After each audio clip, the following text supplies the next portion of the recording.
Hello dear friends, subscribers and guests on my channel. In this video I want to show and tell you how to check insights on Instagram. Please put your like, subscribe to my channel and share this video with your friends. And let's get started. So first we need to turn on professional mode. For that you must go to Instagram, go to your account, click on three lines in the upper right corner. After that, scroll down and find and click account type and tools. Click here. After that, click switch to professional account. Click continue here.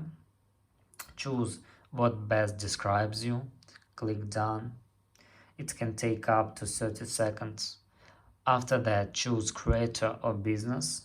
Click next. Here click not now, click on the cross and go back. And click on three lines again. And here you can find Insights button. Click here.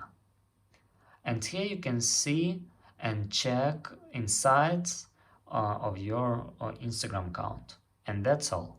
If you enjoyed this video and found it helpful, please put your like, subscribe to my channel and share this video with your friends. Bye bye everyone, see you later.